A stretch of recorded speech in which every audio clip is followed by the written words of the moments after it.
तो हेलो दोस्तों, कैसे हैं आप सभी लोग। आई होप सभी अच्छे होंगे।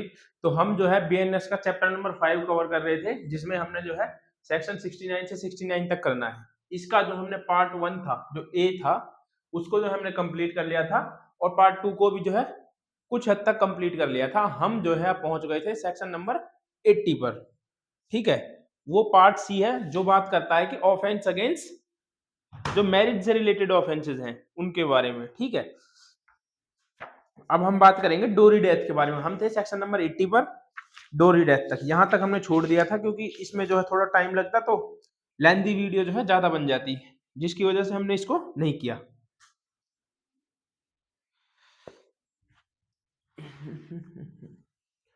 ये तो सबको पता ही होगा, इसमें 5 वो हैं। ठीक है, चैप्टर लिख देते हैं बस, छोड़ो इतना। अब आते हैं हम सेक्शन नंबर 80 पर। खोल लीजिएगा अपने अपने बैरक, जो बात करता है of offence relating to marriage. Of offence relating to marriage chapter तो लिख ही दिया, इतना स्पेस बनता नहीं है ना। किसके बारे में बात पढ़ेंगे आज? ऑफ ऑफेंस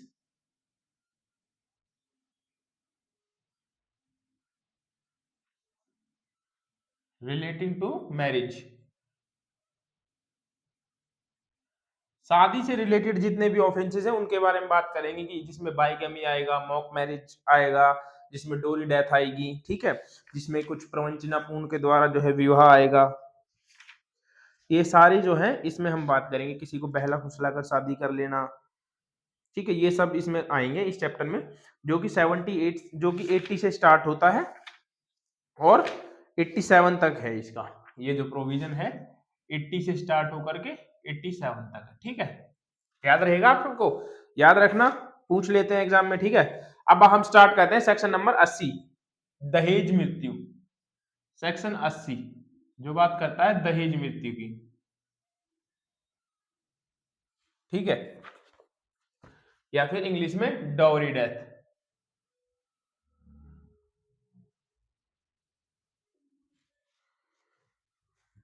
पढ़ते हैं, where the death of women is caused by any burn और बॉडीली इंजरी। जहां पर जो है किसी महिला की मृत्यु जो है किसकी वजह से होती है? बर्न, जलने की वजह से, या फिर किसी जो है शारीरिक इंजरी की वजह से, और occur otherwise than under normal circumstances within 7 year of her marriage. Normal circumstances में जो है उसकी डेथ नहीं होती, विवाह के 7 साल के अंदर। मतलब कि किसी महिला की विवाह के 7 वर्ष के अंदर यदि जलने की वजह से या फिर बॉडीली इंजरी की वजह से, अदर देन नॉर्मल सर्कमस्टांसेस को छोड़कर किसी की मृत्यु होती है, तब जो है and it is shown that soon before her death she was subjected to cruelty और हैरेसमेंट। और जो है उसकी मृत्यु से पहले जो है उसके साथ में क्या करी गई हो? क्रुएलिटी करी गई हो, या फिर उसको जो है हैरेसमेंट किया गया हो बाय हर हस्बैंड और एनी रिलेटिव, या तो उसके हस्बैंड के द्वारा या फिर जो है किसी रिलेटिव के द्वारा जो कि हस्बैंड के रिलेटिव है। ठीक है, रिलेटिव और husband for in the connection with any demand of डोरी, क्या किया गया हो? उससे डोरी की डिमांड की गई हो। सच डेथ शैल बी कॉल्ड डोरी डेथ, तो उसे क्या माना जाएगा? उसे दहेज मृत्यु माना जाएगा। देखिए, इनफैक्ट मैं ये कहूंगा कि पूरे देश में जो है सबसे ज्यादा यदि दहेज मृत्यु के कहीं पर जो मामले आते हैं, वो कहना पड़ रहा है मुझे कि वो हमारे हरियाणा में ही आते हैं। इसमें कोई संदेह नहीं, आप रिपोर्ट देख लेना कि हरियाणा में जो है सबसे ज्यादा डोरी डेथ के मैटर्स आते हैं। हरियाणा और राजस्थान, ये 2 ही ऐसे स्टेट्स हैं। ठीक है, बट धीरे धीरे जैसे जैसे एजुकेशन बढ़ रही है इस चीजों में भी सुधार हो रहा है, ऐसा नहीं है। हालांकि अब इनका फॉल्स यूज ज्यादा होने लग गया है। तो ये क्या कहता है कि यदि किसी महिला की जो है शादी होती है और 7 साल के अंदर में जो है उसकी डेथ हो जाती है, अदर देन नेचुरल सर्कमस्टांसेस को छोड़कर, नेचुरल डेथ को छोड़ करके जो है किसी अन्य तरीके से, या तो उसको मारा गया हो जलाकर, या फिर बॉडीली इंजरी दी गई हो, इन सर्कमस्टांसेस में यदि उसकी डेथ होती है और उसकी डेथ से ठीक पहले, ठीक है, क्या मांगा गया? उससे डॉरी की डिमांड करी गई हो, तो उसको हम कहेंगे डॉरी डेथ। ठीक है, एक बार हिंदी में पढ़ लेते हैं। जहां किसी महिला की मृत्यु किसी दाह या शारीरिक क्षति द्वारा कारित की जाती है, या उसके विवाह के 7 वर्ष के भीतर सामान्य परिस्थितियों से अन्यथा हो जाती है, और यह दर्शित किया जाता है कि उसकी मृत्यु से कुछ पहले। तो देखिए, इसमें 2 बातें ये कहता है। पहला, इसके एसेंशियल एलिमेंट्स को हम पढ़ेंगे, हिंदी और इंग्लिश दोनों में लिख दूंगा। ठीक है, जहां किसी महिला की मृत्यु किसी दाह या शारीरिक क्षति से होती है, पहला ये, ठीक है। जहां किसी महिला की मृत्यु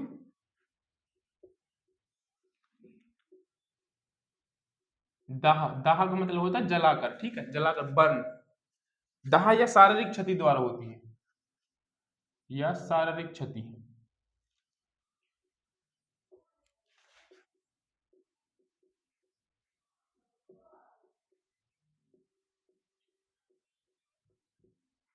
या या कैसे होती है, या उसके विवाह के 7 वर्ष के अंदर, ठीक है। दोनों चीजों में फर्क रखना, यदि जरूरी नहीं है कि जो है विवाह के 7 साल हुए हों और उसके अंदर ही जो किसी की मृत्यु जो है जलाकर की गई हो, नहीं, यदि 7 साल बाद भी यदि किसी की मृत्यु जो है उसको जला करके या फिर शारीरिक क्षति द्वारा होती है, तब भी वो डोरी डेथ रहेगा। इसमें जो है वर्ड यूज किया गया, या उसके विवाह के 7 वर्ष के भीतर सामान्य परिस्थितियों से अलग उसकी मृत्यु होती है, ठीक है, या 7 वर्ष, 7 ईयर।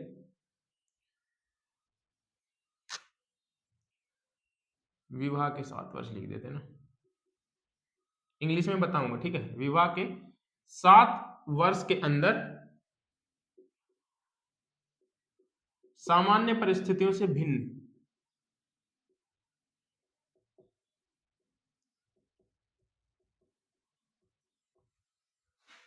परिस्थितियों से अलग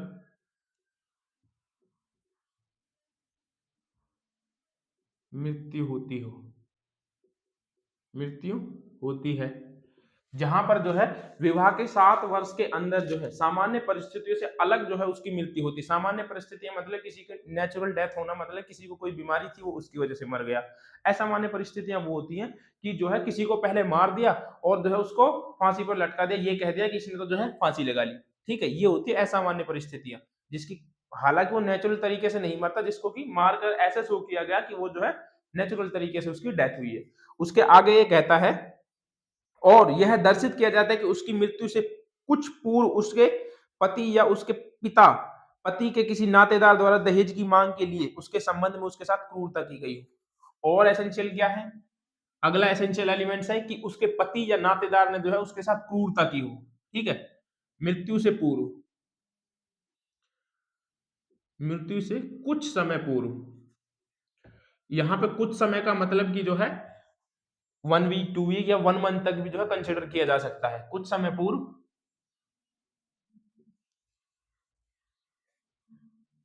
पति द्वारा या उसके पति के नातेदार द्वारा, पति या पति के रिश्तेदार या नातेदार, नातेदार द्वारा दहेज की मांग की गई हो।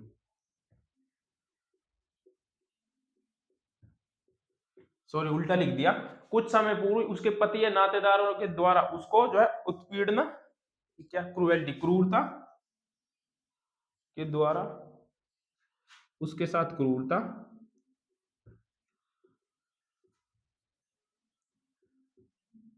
क्रूरता की गई हो, क्रूरता की गई हो, और क्या किया हो, दहेज में दहेज मांगा हो, और दहेज मांगा हो, ठीक है।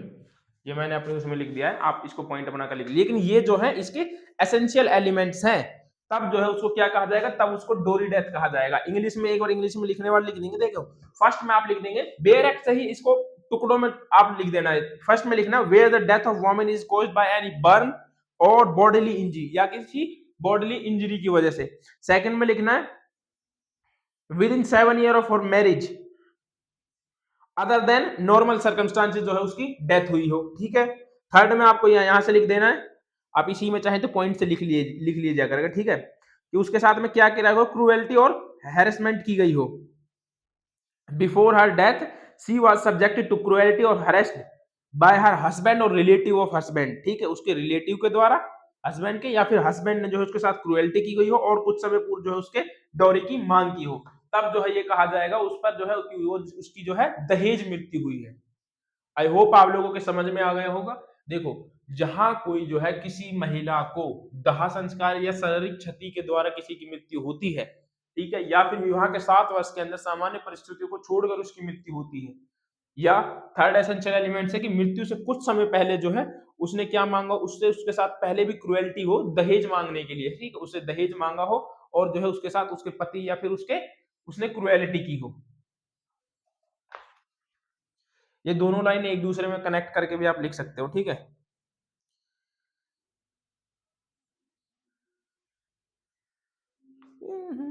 पूर्व मैंने गलत लिख दिया का, मृत्यु से कुछ समय पूर्व, ठीक है, हाँ ये गलत लिख दिया मैंने। ये जो है ये यहां से स्टार्ट है, ठीक है, मैं वही कह रहा था, मुझे कुछ अजीब लगा। मृत्यु से कुछ समय पूर्व जो है दहेज की मांग की हो, और ये थर्ड यहां से स्टार्ट है, फोर्थ कि पति या पति के नातेदार द्वारा उसके साथ क्रूरता की गई हो, ठीक है। उसके बाद एक स्पष्टीकरण है, वो स्पष्टीकरण पढ़ेंगे। स्पष्टीकरण क्या कहता है, इस धारा के प्रयोजन के लिए दहेज का वही अर्थ होगा जो दहेज प्रतिषेध अधिनियम 1961 की धारा 2 में है। तो दहेज का मतलब जो होगा इस एक्ट में वही होगा। डॉरी मींस क्या होगा, डोरी का अर्थ जो किससे लिया जाएगा, डोरी प्रोबेशन एक्ट 1961 के सेक्शन 2 में जो डेफिनेशन दी गई है वही डेफिनेशन जो है इसकी समझी जाएगी, ठीक है। किस में दी गई है, डोरी प्रोबेशन एक्ट, प्रोहिबिटेशन है ना,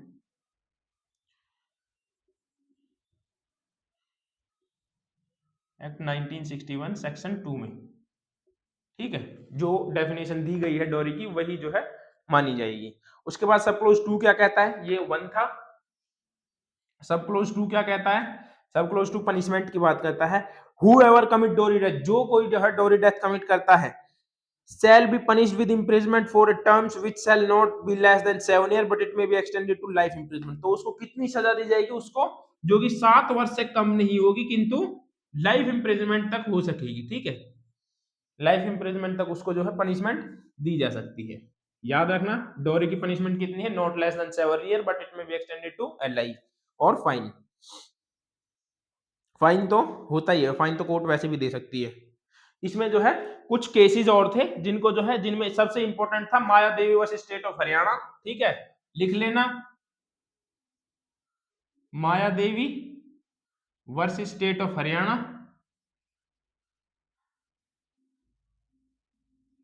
एक और केस था इसमें, कौन सा था, Satvir versus state of Haryana, और Harjeet Singh versus state of Punjab. ये जो है इसमें 3 केस थे, ठीक है। दूसरा Satvir versus state of Haryana,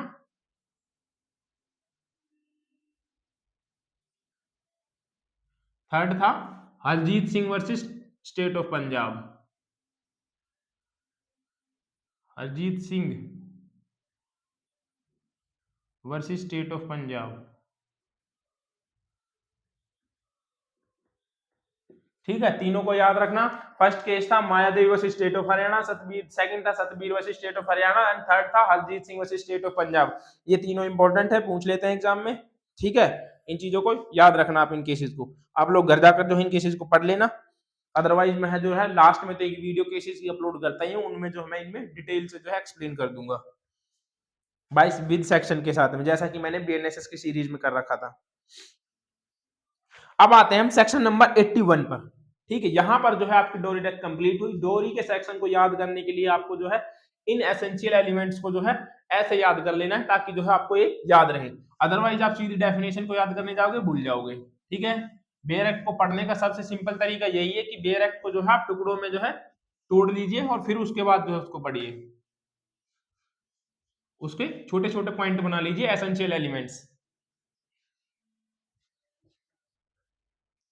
अब आते हैं सेक्शन नंबर 81।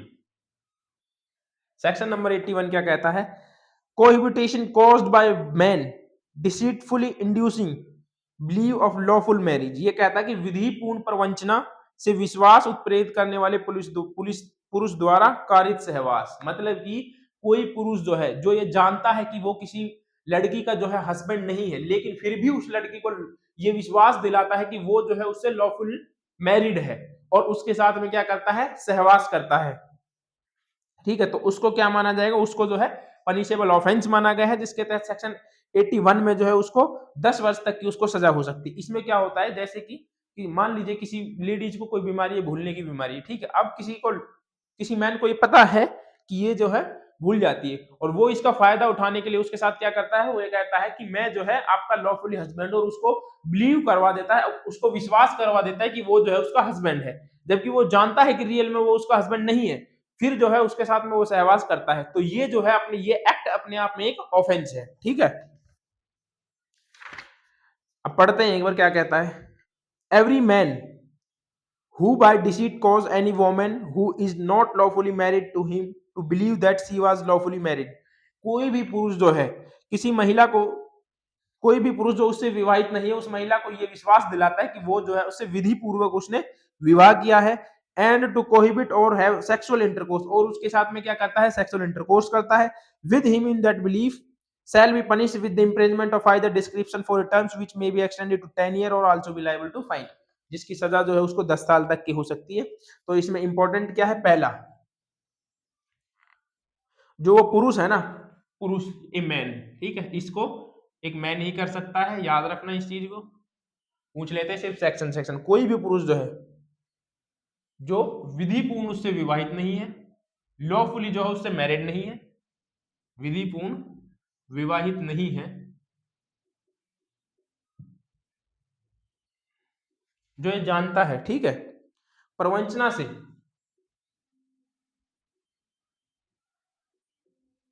हिंदी में क्यों लिखवा रहा हूं, अब हिंदी में बोलोगे, हिंदी के लिए जो है मेरे पास स्पेशल एक दोस्त का, एक भाई का फोन आया था, जिसमें वो ये कह रहा था कि भैया आप जो है ना थोड़ा हिंदी भी लिखवा दिया करो।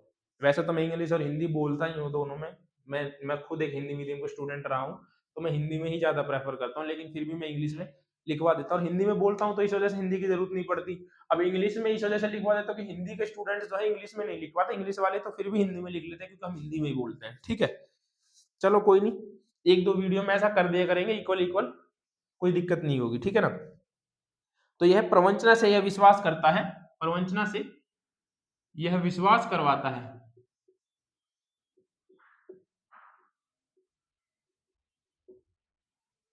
कि वह उसका हस्बैंड है, और उसके साथ में क्या करता है, उसके साथ में सहवास करता है, और उसके साथ सहवास करता है, सहवास मतलब सेक्सुअल इंटरकोर्स, ठीक है। तब उसको कितनी पनिशमेंट दी जाएगी, तो उसको पनिशमेंट जो होगी वो not less then 10 year, sorry, तो उसको जो पनिशमेंट होगी ना, तो वो दोनों में से किसी बात की कारावास जो होगी 10 वर्ष तक की हो सकेगी, और जुर्मान, तो उसको पनिशमेंट जो होगी 10 ईयर्स तक की पनिशमेंट हो सकती है, और साथ में उसको फाइन भी हो सकता है, फाइन तो दे ही सकती है कोर्ट, ठीक है। सिंपल सा था, इतना कुछ था नहीं। अब आते हैं हम बाइगेमी पर, section number 82, marriage again during life time of of husband और वाइफ, की जो है हस्बैंड या वाइफ के जीवित रहते हुए जो है उस किसी का दूसरी शादी करना। मैं पहले ही बता दूं ये सेक्शन जो है मुस्लिम्स पर अप्लाई नहीं होता है, तो क्योंकि मुस्लिम पर मुस्लिम लॉ अप्लाई होता है, ठीक है, मुस्लिम्स पर ये लॉ अप्लाई, ये सेक्शन अप्लाई नहीं होता। सेक्शन नंबर 82, इसको बोलते हैं बाइगेमी, द्विविवाह, है ना, यही बोलते हैं ना हिंदी में, द्विविवाह, बाइगेमी को। पति या पत्नी के जीवन काल में पुनः विवाह करना। ये क्या कहता है कि जो कोई पति या पत्नी के जीवित रहते हुए ऐसी दशा में विवाह करता है, या जिसमें ऐसा विवाह इस कारण शून्य है कि वह ऐसे पति या पत्नी के जीवन काल में होता है, वह दोनों में से किसी भांति के कारावास से अवधि जिसकी अवधि 7 वर्ष तक की हो सके दंडित किया जाएगा। तो सब क्लोज फर्स्ट इसका ये कहता है कि यदि कोई भी जो है हस्बैंड या वोमन दोनों में से कोई, हस्बैंड या वाइफ दोनों में से कोई भी जो है अपने स्पाउस के जीवित रहते हुए, ठीक है, अपने पार्टनर के जीवित रहते हुए किसी और से शादी कर रही है, तो ऐसा शादी कर रहा है, तो वो अपने आप में क्या है, वो अपने आप में एक पनिशेबल ऑफेंस है, ठीक है। अच्छा अब मान लीजिए जैसे कि इसमें केस था, केस का नाम मुझे याद नहीं आ रहा, तो मैं देख रहा हूं, ठीक है, मुझे देखने की यार हो जाता है, अभी तो यहां भी नहीं मिल रहा है मेरे को,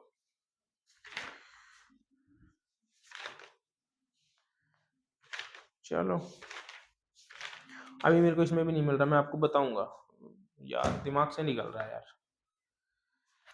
तो ये कहता है कि पति या पत्नी के जीवन काल में जो है सेकंड मैरिज नहीं कर सकता। यदि वो ऐसा करता है तो उसको जो है इसकी पनिशमेंट दी जाएगी। उसके बाद इसमें एक एक्सेप्शन है, एक्सेप्शन पढ़ते हैं। इस धारा का विस्तार किसी ऐसे व्यक्ति पर नहीं है जिसका ऐसे पति या पत्नी के साथ विवाह सक्षम अधिकारिता के न्यायालय द्वारा शून्य घोषित नहीं कर दिया गया। तो मतलब कि बाइगेमी कहाँ अप्लाई नहीं होती? नोट अप्लाई, ठीक है। ये सेक्शन कहाँ अप्लाई नहीं होता? सॉरी, कहां पर अप्लाई नहीं होता? पहला, जिसका विवाह, जिसका प्रथम विवाह ही कोर्ट ने जो है क्या कर दिया है? वॉइड कर दिया, वॉइड डिक्लेयर कर दिया हो। जिसका पहला विवाह न्यायालय द्वारा शून्य घोषित कर दिया हो, शून्य कर दिया हो।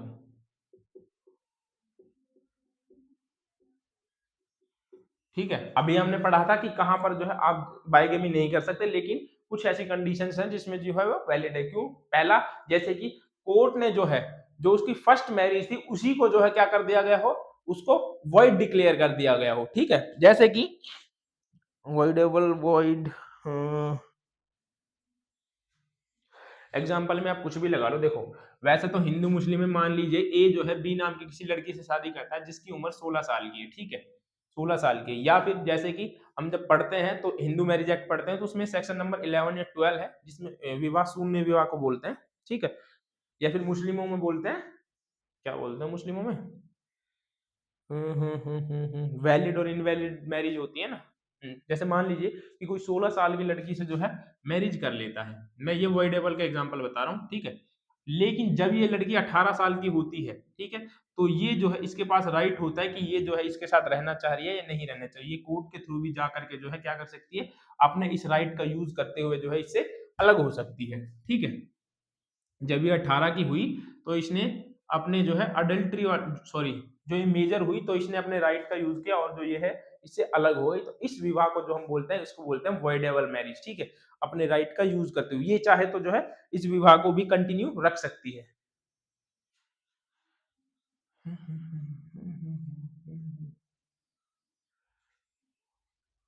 शून्य मैरिज का मैं बिना कंसेंट के भी मैरिज लगा सकते हूँ, विदाउट कंसेंट के जो मैरिज होती है। ठीक है,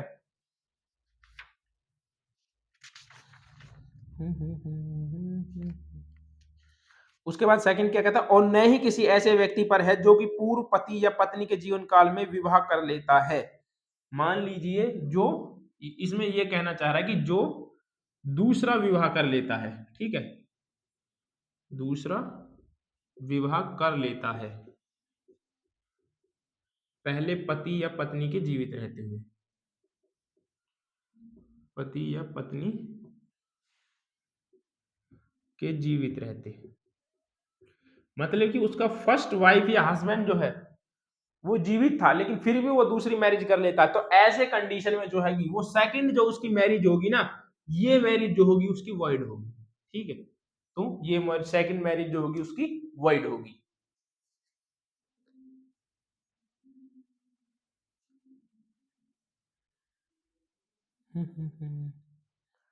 यदि ऐसा पति या पत्नी उसके पश्चात विवाह के समय ऐसे व्यक्ति से 7 वर्ष के निरंतर दूर रहा है और उस समय के भीतर ऐसे व्यक्ति द्वारा यह नहीं सुना गया कि वह जीवित है, परंतु जब तक कि ऐसे पश्चातवर्ती विवाह करने वाला व्यक्ति उस विवाह के होने से पहले उस व्यक्ति को जिसके साथ विवाह होता है तथ्यों को वास्तविक स्थिति की जानकारी जहां तक कि उसका ज्ञान उसको हो से अवगत करा दे।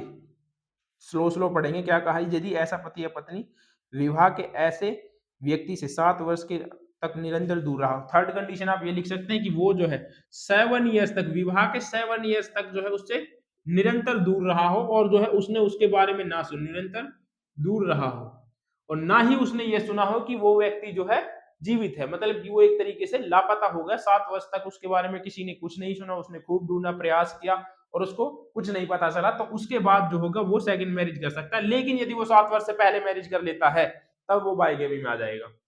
ठीक है, भले ही वो जो है 7 वर्ष के बाद जब भले ही हस्बैंड आ जाए, भले ही 7 वर्ष के बाद हस्बैंड आ जाता है तो वो जो सेकंड मैरिज होगी वो इनवैलिड नहीं होगी। ठीक है, उसके बाद सेकंड क्या कहता है कि जो कोई अपने पूर्व विवाह के तथ्यों को उस व्यक्ति से छिपाकर उसके पश्चातवर्ती विवाह करता है तो वह उपधारा 1 के अधीन अपराध करता है। दोनों में से किसी भांति के कारावास जिसकी अवधि 10 वर्ष तक हो सकेगी उसको पनिशमेंट दी जाएगी।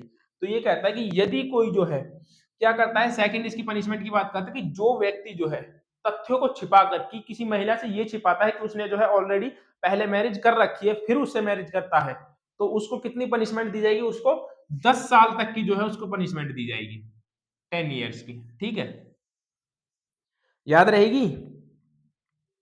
और फाइन भी लिख लेना भैया, फाइन भी है तो लिख लो। अब आते हैं हम सेक्शन नंबर 83 पर। इसको बोलते हैं मॉक मैरिज। मॉक मैरिज मतलब कि इसमें जो है मैरिज नहीं होती, सिर्फ मैरिज के जो रीति या रिवाज या कर्म कांड होते हैं उनकी एक फॉर्मेलिटी सी पूरी करी जाती है। ठीक है, बाईगेमी आप लोगों को समझ में आ गया होगा। फर्स्ट हस्बैंड के जीवित रहते हो, ये मुस्लिम्स पर अप्लाई नहीं होता, मैंने आपको पहले बता दिया था। अब आते हैं 83, विधिपूर्ण विवाह के बिना कपट पूर्वक विवाह कर्म पूरा कर लेना। मतलब कि जो है वो लॉफुली मैरिज, सॉरी वो विधिपूर्ण लॉफुली वो मैरिज नहीं करता, लेकिन वो जो क्या करता है कपट पूर्ण विवाह कर लेता है। इट मींस इसको बोलते हैं मॉक मैरिज। ठीक है, इसको मॉक मैरिज भी बोलते हैं। विधि के सिर्फ कुछ कर्मकांडों को पूरा करके, जैसे कि सिर्फ लोगों को दिखाने के लिए एक दो फेरे लेकर के या फिर झूठे मंत्र पढ़वा करके जो है उसकी शादी कर देना, ये जो है इसी में आता है। जो कोई बेईमानी से या कपट पूर्वक आशय से विवाहित होने का कर्म यह जानते हुए पूरा करता है कि उसके द्वारा वह विधि पूर्ण विवाहित नहीं हुआ है, वह दोनों में से किसी भांति के कारावास जिसकी अवधि 7 वर्ष तक की हो सकेगी दंडित किया जाएगा और उसको फाइन दिया जाएगा। ठीक है, तो इसमें 7 ईयर्स तक की पनिशमेंट है, इसमें ऐसा कुछ नहीं है, 7 ईयर्स तक की और फाइन है। इसमें यही याद रखना, एक बार पढ़ने पर आपको पता चल जाएगा। सेक्शन नंबर 84 पर आते हैं। सेक्शन 84 क्या कहता है, विवाहित महिला को आपराधिक आशय से फुसलाकर ले जाना या निरुद्ध करना। मतलब कि जो कोई व्यक्ति शादीशुदा महिला को क्या करता है, बहला फुसला कर ले जाता है या उसको जो है निरुद्ध कर लेता है, डिटेन कर लेता है, डिटेन ही लिखा है ना, डिटेनिंग। ठीक है, डेफिनेशन तो आपने लिखी रखी है, एसेंशियल एलिमेंट्स लिख देते हैं, पढ़ते हैं एक बार। जो कोई किसी महिला को जो किसी अन्य पुरुष की पत्नी है उसके और जिसका अन्य पुरुष की पत्नी होना वह जानता है, मतलब कि कोई लेडीज है जो किसी अदर पुरुष से जो है मैरिड है और वो जानता है कि वो जो है इसकी शादी हो चुकी है, यह विश्वास करने का कारण रखता है, इस आशय से ले जाता है या फुसला कर ले जाता है कि वह उसके साथ अनुचित संभोग करे। और वो क्या करता है, वो उसको जानते हुए कि ये ऑलरेडी किसी के साथ इसकी शादी हो चुकी है, जानते हुए उसको बहला फुसला करके या फिर जो है उसको बैड इंटेंशन से, जो इस इंटेंशन से कि उसके साथ में जो है अनुचित संभोग करे, उसको ले जाता है। तो इस आशय से ऐसी महिला को छिपाता है या निरुद्ध रखती है, या फिर उस महिला को छिपाता है या फिर निरुद्ध रखता है इस आशय से, ताकि उसके साथ में क्या किया जा सके, इसके साथ में जो है संभोग किया जा सके। तो वह दोनों में से किसी भांति की कारावास जिसकी अवधि 2 वर्ष तक की हो सकेगी और उसको फाइन या दोनों। ठीक है, उसकी पनिशमेंट इसमें कितनी होगी, 2 ईयर, फाइन और बहुत, या फिर दोनों। ठीक है, दोनों पनिशमेंट भी उसको दी जा सकती है। तो इनमें ज्यादा कुछ है नहीं, मैंने कल ही बताया था आपको लास्ट वीडियो में कि ये जो सेक्शन आएंगे ये जल्दी जल्दी करवा देंगे, बाकी इसमें ऐसा कुछ है नहीं, आप लोग एक बार पढ़ोगे तब भी वही बात है। किसी महिला के 85 पर किसी महिला के पति या पत्नी पति या पति के नातेदार द्वारा उसके प्रति क्रूरता करना। अब बात करते हैं सेक्शन 85 की, जो बात करता है क्रूएलिटी की। ठीक है, क्रूरता के बारे में कि किसी महिला के साथ में जो उसका पति या उसके पति के नातेदारों के द्वारा क्रूरता, जो कोई किसी महिला का पति या पति के नातेदार होते हुए ऐसी महिला के प्रति क्रूरता करेगा वह दोनों में से कारावास जिसके 3 वर्ष तक की सजा हो सकेगी। तो क्रूरता के लिए जो है हस्बैंड और हस्बैंड के रिलेटिव्स को, ठीक है, हस्बैंड और रिलेटिव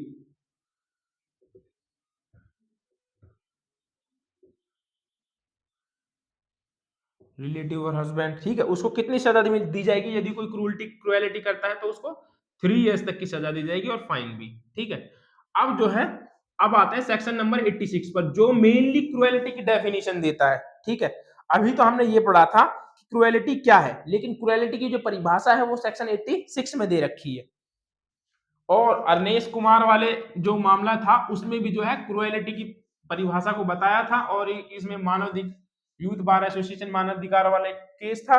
ठीक है, यही केसेस थे ना इसमें, केसेस में बता दे रहा हूं आपको।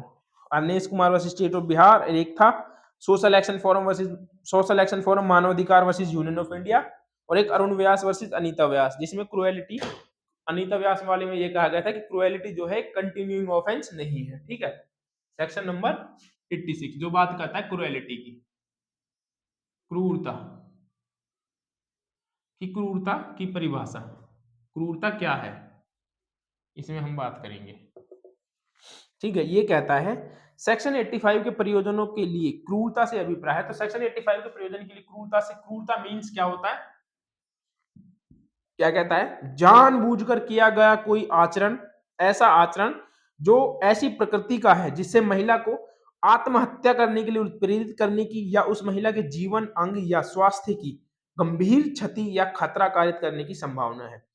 जानबूझकर कोई ऐसा एक्ट करना, ठीक है, कि जो है उसको क्या किया जा सके, उसको आत्महत्या करने के लिए जो है प्रेरित किया जा सके, या फिर जो है उसके जीवन के अंग या स्वास्थ्य के साथ जो है खिलवाड़, इतना खिलवाड़ किया जा सके कि उसको जो गंभीर क्षति हो या फिर जो है उसकी मृत्यु हो जाए। मतलब कि आप जो है जानबूझकर किसी महिला को इतना टॉर्चर कर रहे हो कि जो है आप उसको सोने नहीं दे रहे हो, पूरी रात रात भर 3-4 दिन तक आप उसको सोने नहीं दिया, या फिर आप ऐसी ऐसी बातें कर रहे हो सारे के सारे परिवार वाले मिलकर के जो है वो आत्महत्या करने पर जो है विवश हो जाए, तो उसको क्या माना जाएगा, उसको क्रुएलिटी माना जाएगा। ठीक है, हिंदी में बोलते हैं जानबूझकर, जानबूझकर किया गया कोई आचरण,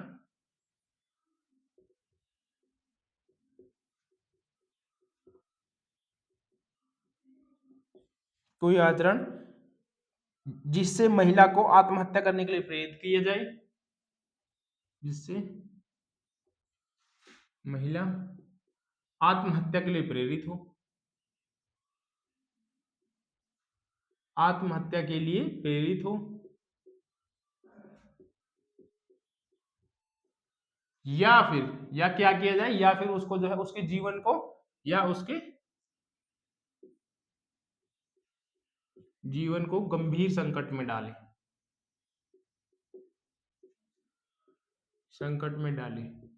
देखिए क्रुएलिटी जो है ना, वो बॉडीली क्रुएलिटी तो हो ही सकती है, साथ ही साथ वो मानसिक क्रुएलिटी भी हो सकती है। ठीक है, मानसिक क्रुएलिटी का मतलब यदि आप किसी को दिन रात से ताने ही ताने दिए जा रहे हो कि हमें दहेज कम दिया, ये कम दिया, फला काम ये, ठीक है, आप उसको सोने तक नहीं दे रहे हो, तो ये क्या है, एक मानसिक क्रुएलिटी है। ठीक है, तो ये भी जो है क्रुएलिटी की डेफिनेशन में आएगा। उसके बाद सेकंड क्या कहता है, किसी महिला को तंग करना जहां उसे या उसके संबंधित व्यक्ति को किसी संपत्ति या मूल्यवान प्रतिभूति के लिए किसी विधि पूर्वक मांग को पूरा करने के लिए प्रपीड़ित करने की दृष्टि से या उसके द्वारा उससे संबंधित किसी व्यक्ति द्वारा ऐसी मांग को पूरा करने में असफल रहने के कारण इस प्रकार तंग किया जा रहा है। मतलब कि ये साफ साफ बात करता है डोरी डेथ की। मतलब कि क्या है कि उससे या उसके रिलेटिव से जो है कुछ मांग की गई हो, कुछ मांग की गई हो, जिसके असफल होने पर जो है, जिसके पूरा ना होने पर उसके साथ में क्या किया जाए, उसको तंग किया जा रहा हो, तो ये भी क्या आएगा, ये भी क्रुएलिटी की डेफिनेशन में आएगा।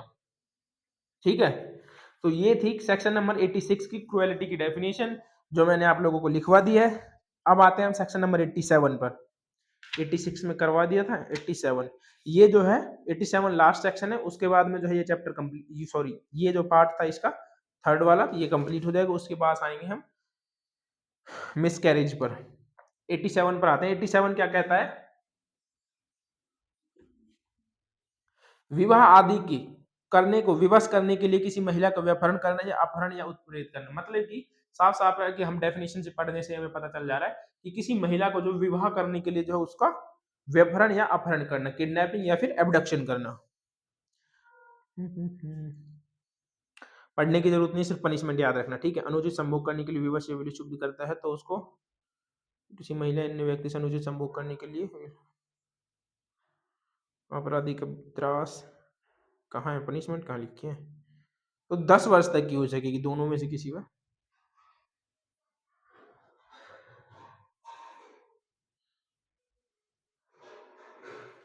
इसमें पनिशमेंट जो है 10 ईयर्स तक की है, याद रखना। ठीक है, इतना कुछ है नहीं, और फाइन आप लोग एक बार पढ़ोगे तो याद हो जाएगा आप लोगों के, ऐसा कुछ है नहीं। तो आज के लिए जो है इतना ही दोस्तों।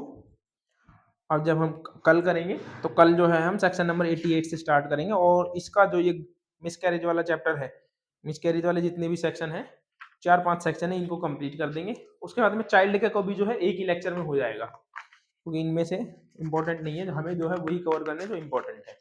जितना इंपॉर्टेंट पार्ट था वो हमने सारा पढ़ लिया, जिस पर टाइम देना था उस पर हमने टाइम दिया, जो इररिलेवेंट है उनको तो पढ़ के देखो क्या ही फायदा है, ठीक है ना।